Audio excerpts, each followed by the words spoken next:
All These Young Australianists for Imre Salazinski. A conference registration queue, somewhere in Europe, the recent enough past.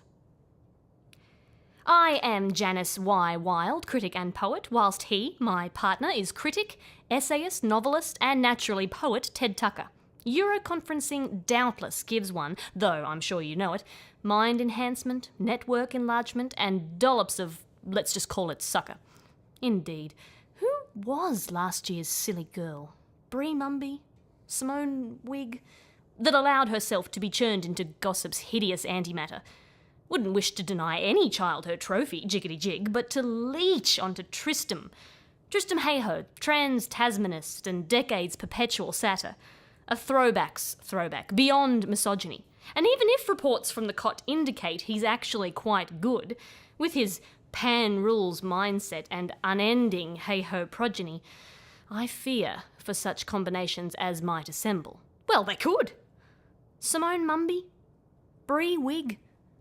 Whoever, it sure hits on the ouch nerve. She displays, he demands, she submits. I've seen it for years.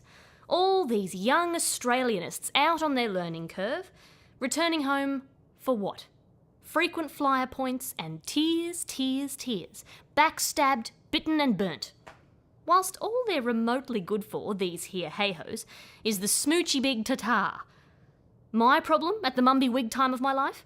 Anyone remotely desirable weren't. I mean, if I were a boy, yes, which I wasn't, ha ha ha. And now, back in Europa. So where's the Gaudi? What, no Gaudi? Oh, sorry, wrong town. Set to show how Australia has morphed from perpetual no-hoper into this punching above its weight literary power. We, Wild and Tucker, we lay it more than bare. Our product, our Australian product is here, stamps foot, to stay. Ask Ted. Whatever the direction, he'll have a great idea, your actual where, for if we've something like a writers' union, Ted's something like the head. And now, he's back. We're back, getting new perspectives across the critical theoretical prism, as from, if ever today gets started, today. With every thisite and thatist grazing from ism to ism, just like last time. Who were they? Who were they? Who were they? Some post-something neo-anything we compared to a celebrity chef, or the Norwegian subcontinent as, didn't we term him Dr. Thickshake? Then, giving sound to the blind and sight to the deaf, we have publishers. And up spake Troy the boy Sparks, top shelf remainderer and pulper. Supply the trough, says he. You'll host any amount of snout. Odious man. Hardly in town to deliver a remotest mea culpa. But, I had to ask, what's it all about? Well, someone chortled Alfie. And I replied, Alfie? Whilst, advised Tootle the transgenderist, punchlines and Old Spice, don't fall off your bike, sport. And beetling around him Alfie, guess what? Kyle Winthrop fell off his thrice. To be replaced by, poetry's answer to Mario Lanza. Bald emoter, Macintosh frame, sure candidate for a truss. Smarty Pants Ted penned up a ballad, concluding each stanza, we're both on a fellowship ho. And weren't we too, lucky us. And now, to ease your morning as we slug along this year's registration queue, I'm sure you'll adore it, give it adequate warning, and since adequate is now, here it is. Lucky you.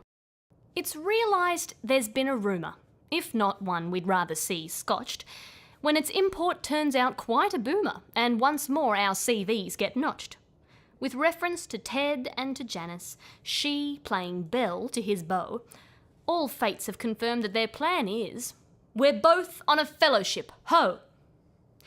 We reckon you can't beat a system that buys time to travel and write. The advantages bloom, so we'll list 'em. For edification, delight. Though some spoilers might write to the papers. Typical. Isn't that so? We present the cream of our capers when you're both on a fellowship ho. On a heated post-feminist panel, Janice seemed near enough spent, so I mopped her brow with a flannel inside the Writers' Week tent. The pace of the festival circuit might abolish your average Joe, but troopers like us never shirk it, which helps to earn fellowships, ho! We keep our mid-career eyes out for new he and she's making waves, with strong guiding hands sure to prize out such bouncy sweet things from their raves. Though some vulgar youth's loud proposition, this pass so exceedingly faux, was condemned a right sin of commission, well, there went his fellowship, ho. If one fringe seemed exceedingly dodgy, a street theatre, bucket of slops, of which acts o'er a dozen were stodgy, well, so what? One woman was tops. After wailings and rentings of raiment, her art seemed quite spare as a no. That's, like the song says, entertainment. Now she's on her fellowship, ho! If creation is lacking its juices, how they have waned and have waxed, there's plenty masseurs and masseuses employed to see you relaxed. After which, there'll arise animation. Don't keep your face settled on Poe. The top 5% of our nation are applauding your fellowship, ho! When an Oxford Street lad on his hustle makes suggestions, speak sweet as an oud. Young man, that went out with my bustle, but I'm flattered you think that I could. If an Afro-American hooker thinks threesomes would be quite the go, sorry, you dusky good looker, but we're both on a fellowship, ho! Imagine a low-level lotto, a very low one to be fair. Your taxes at work be its motto, in which case you'd better beware. Emerging from left and right foyers come gimme or show us the dough. You'll encounter such strange paranoias throughout your fellowships. Oh. Whoosh! When beheading the poppy, how Australians submit to that urge. No wonder all artists get stroppy. There's a mighty reluctance to splurge over each top iconic banana, be they Melba or Bradman or Moe, or Farlap, the pride of Gondwana, or any on fellowships. Ho! Forget all those Yvonnes and Ians. To hell with each Barry and Blanche. A conference of smart Europeans swamps Philistines back at the ranch. And since you're persistent in asking, to be honest, we'd rather not crow, but in mutual glory of asking, we continue our fellowships, ho! Janice and I spend our days off topping the passionate charts, which refreshes our loins and sure pays off, contributing heaps to the arts. Some take delight in a hand job. For others, their preference is blow. No matter. Love's such an, grand job when you're both on a fellowship, ho! Tell me, when was the last time you were greeted as ma'am? Exactly. And yet, at last year's confab, Time Warp, Ohio, you must have heard of Pacific Rimist Dwight Van Dam. Well, there we were, making our libations, Thalia through to Clio, and ma'am is what I'm called. Then, whilst Janice is attempting to adjust, enter the current Breeze and Simones, displaying any amount of innocent postgraduate bust, all set to negotiate their intergender demilitarised zones. A week later, and we too have negotiated, not mere zones, but rims, an entire Pacific. Mistress and master of time and space, do or don't we have to declare our duty-free PIMs? Well, here's customs, hauling through each tucker bag and wild case, as if they've held every discovered and undiscovered drug, and we've stepped forth from on the road. Under pressure, Ted turns locomotive.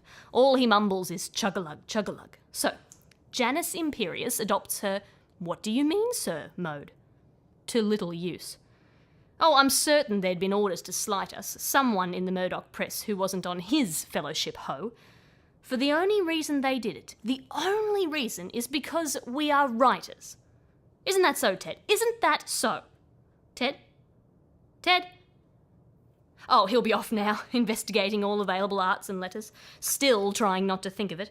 The experience proved an almighty mauling. Weren't we brought up to believe that uniforms deferred to us as near enough betters? And to make it all the more comprehensively galling, we'd just been fated, no other word, by the North American Association. Oh, and you were there! I call that extra beaut. Wasn't Ted a hit?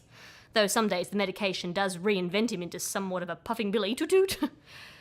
And though I call him Ted the Handful, soon he was off delivering a paean at some fortnight-long colloquium on, I believe, Musil or Marla, whilst beside the Baltic, or was it the Aegean, I chanced upon these wonderful Finno-Ugrianists, all dissecting the Kalevala.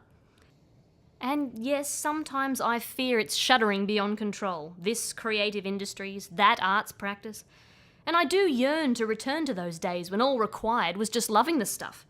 And though I'm up for supporting each delegate, whatever their act is, JYW, I say to myself, enough's decidedly enough.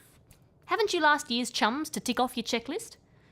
Isn't there Lusophonus João Fernando da Silva e Cardoso, nicknamed Mouthful? He with his permanent conference amor Marie-Claire Housitz, Quebecist, and that Dean of Whatsits, Lafayette Beauregard, given to giving one his very deep southful, isn't there? But, Janice, say I, slaps wrist, conference has hardly commenced. Time tonight to let forth an old-style, dinky-die, austral yoo-hoo. Find your room, lie down in it, and muse o'er the speed of events, and those dear, dear other scholar artists who have alas passed through, like Dr. Eugenia Polkinghorne Dunphy, now there was a true top scout, or Emeritus Professor D. Dunstan Deal, such a sweet man terming me Snooks, or ahoy! Ahoy, watch out, he's back, land ho, he's back, Ted with the absolute latest New York Review of Books.